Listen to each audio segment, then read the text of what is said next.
అదే RTV app వార్తల్ని క్షణాల్లో చదివే అవకాశం ఉంటుంది. ఒక న్యూస్ పేపర్, ఒక టెలివిజన్ ఛానల్ మీ చేతుల్లో ఎప్పుడూ ఉంటాయి.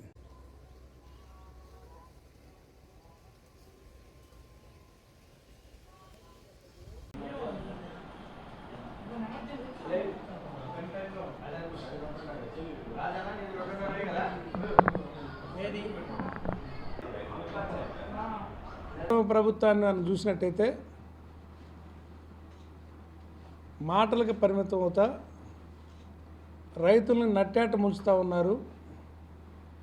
ఉదాహరణకి మనం మిర్చి చూద్దాం. మిర్చి మా ప్రభుత్వ హయాంలో 25,000 రూపాయల దాకా పలికితే రైతాంగం గత 5 సంవత్సరాల్లో మంచి లాభాలు పొంది రైతులు కానీ రైతు కూలీల్లో కానీ వాళ్ళ జీవితాల్లో చాలా గొప్పగా జరిగితే ఈ సంవత్సరం 13,500 రూపాయలకి ధరించి కొనిపిస్తానన్న ప్రభుత్వం వాళ్ళు ఎటుపోయింది అర్థం కావట్లా. మార్కెట్లో ఇవాళ 7,000 నుంచి 10,000 మధ్య రైతులు అమ్ముకునే దుస్థితి ఏర్పడింది. కోల్డ్ స్టోరేజీల్లో నిలబెట్టుకోలేక సన్నకారు రైతాంగం వాటికి ఛార్జీలు కట్టలేక కూలీలకి డబ్బులు ఇవ్వలేక కౌళ్ళు కట్టాల్సి వచ్చి ఇంత కష్టపడతా ఉంటే మార్కెట్ని రంగంలో దించాల్సిన ప్రభుత్వం ప్రభుత్వం అయితే 13,500 కనీసం మద్దతు ధరగా కొనిపిస్తానని చెప్పి ఇవాళ మాట నిలబడకుండా వెనకపోయిన తీరు చూస్తే బాధాకరం. ఇక పొగాకు విషయానికి వద్దాం. పొగాకు పంట ఈ సంవత్సరం పండించాలంటే రైతులు చాలా శ్రమకు వచ్చారు. ఒకటికి వర్షాలకి అతిగా పడిన వర్షాల వల్ల కొంతమంది రైతులైతే 3 సార్లు కూడా పంట వేయాల్సి వచ్చింది. 1-2 సార్లు దెబ్బతింటే 3వ సారి కూడా పంట వేసి పొలాల్లో మల్లెబడి అంటే పారాసైట్స్ మల్లె వచ్చి కలుపు వచ్చి దిగుబడులు తగ్గి ఏటా 10 క్వింటాలు వచ్చే పొగాకు ఈ సంవత్సరం 6-7 క్వింటాలు వచ్చేసరికి కష్టంగా ఉంది. పంట 20% నుంచి 40% దాకా దిగుబడులు తగ్గితే పొగాకు ఎక్కువ పంట వేశారని నెపం పెట్టి మార్కెట్లో దోపిడీకి దారితీశారు వ్యాపారస్తులు. రోజు 15 నుండి 20% బేళ్లు నోబిడ్ అని చెప్పి కొనకుండా వెనక పంపిస్తుంటే అంటే రైతుల్ని మానసికంగా మీ సరుకు మేము కొనము అనని వెనక్కి పంపిస్తుంటే వాళ్ళు ఒత్తిడికి గురై ఏదో ఒక రేటుకి అమ్ముతారనే ఉద్దేశం కంపెనీల ఉద్దేశం. పొగాకు బోర్డు పూర్తిగా నిర్వీర్యమైంది. వాళ్ళు దాని మీద వచ్చే కమిషనే తప్ప రైతుల పక్షాన్ని నిలబడటంలో వాళ్ళు ఫెయిల్ అయ్యారు. అదే మా జగన్ గారు గవర్నమెంట్లో జగన్మోహన్ రెడ్డి గారు ముఖ్యమంత్రిగా ఉన్నప్పుడు లో గ్రేడ్కి ఇట్లానే 2019-20 సంవత్సరాల్లో లో గ్రేడు కొనకుండా 50 రూపాయలకు లోపే కొనాలని వ్యాపార వర్గాలు చూస్తూ ఉంటే ఆ రోజు 200 కోట్ల రూపాయలు మార్కెట్ డబ్బులు ఇచ్చి 100 రూపాయలకు తక్కువ కాకుండా అంటే చివరి గ్రేడ్ కూడా 100 రూపాయలకు తక్కువ కాకుండా కొనిచ్చి రైతులను ఆదుకోవటం జరిగింది. ఆ తర్వాత 3 సంవత్సరాల పాటు రైతులు మా ప్రభుత్వంలో మంచి లాభాలు చూసి రైతుల కుటుంబాల్లో ఒక వెలుగు రావటం, పిల్లల చదువులకైతేమి వీటన్నీ చదివించుకోగలిగారు. ఇవాళ చూస్తే చంద్రబాబు నాయుడు గవర్నమెంట్ వచ్చాక మళ్ళీ పూర్వపు స్థితి. ఆయన వస్తే కరువు అన్న వస్తుంది, పంట పండదు, పండిన పంటకి గిట్టుబాటు ధర ఉండదు.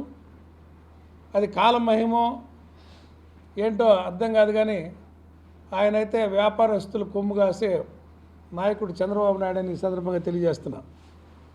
ఎందుకంటే మార్కెట్లో ఇంటర్వ్యూని కమ్మంటే ఇంటర్వ్యూని కాకుండా మార్కెట్ని పోటీలో దించకుండా ఎప్పుడూ డిమాండ్ సప్లైని బట్టి ఉంటుంది. కొంత క్వాంటిటీని గవర్నమెంట్ కానీ కొని పక్కకి లాగితే ఆటోమేటిక్గా డిమాండ్ వచ్చి రైతులు లాభపడతారని అందరికీ తెలిసిన విషయమే. అదే సమయంలో మార్కెట్ కూడా గత 2 దశాబ్దాలుగా చూస్తే ఎప్పుడు సొసైటీలకు కానీ మార్కెట్కి కానీ ప్రభుత్వాలు డబ్బులు ఇచ్చి కొనిచ్చినప్పుడు రైతులకు హెల్ప్ చేయటంలో ఏ రోజు కూడా సంస్థలు నష్టపోలే. వాళ్ళకి 10 రూపాయల లాభం వచ్చినాయి సంస్థల కంటే. ఇది కృత్రిమంగా సృష్టించే వ్యాపారస్తులు సృష్టించేదని మనం అర్థం చేసుకోవాలి. ఇటువంటి సమయంలో కొద్దిగా రైతుల పట్ల కనికరం చూపించాలని చంద్రబాబు నాయుడిని కోరుతా ఉన్నా. ఇక్కడ గెలిచిన ప్రజాప్రతినిధులు కూడా అప్పీల్ చేస్తూ ఉన్నా. మీరు అందరూ రైతు కుటుంబాల నుంచి వచ్చారు, గ్రామీణ వాతావరణం నుంచి వచ్చారు. మీ కళ్ళ ముందే మన చుట్టూ ఉన్న పొగాకు రైతులు పోతుంటే మీకు కంటికి కనపడట్లేదా అని ఎమ్మెల్యేలు నేను అడుగుతా ఉన్నా. ఎందుకు మీరు మొద్దు నిద్ర నటిస్తున్నారు? మా ప్రభుత్వంలో మేము చేసాం కాబట్టే, అదే పెద్ద విచిత్రం కాదు కాబట్టే చెప్తా ఉన్నాం.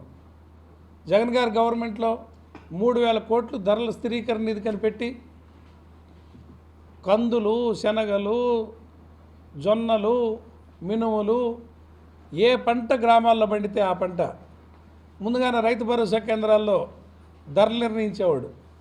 ఆ ధరలు గిట్టుబాటు అయితే పండించుకోండి అని చెప్పేవాళ్ళు. రైతులకు అంతకంటే ఎక్కువ ధర వస్తేనే మార్కెట్లో అమ్ముకోమన్నాడు.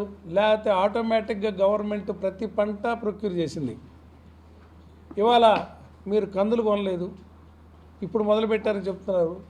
మా గవర్నమెంట్లో కందులు కొనేవాళ్ళం, రేషన్ షాప్లో ఇచ్చేవాళ్ళం. ఇవాళ మీరు రేషన్ షాప్లో కందిపప్పు ఇవ్వట్లేదు.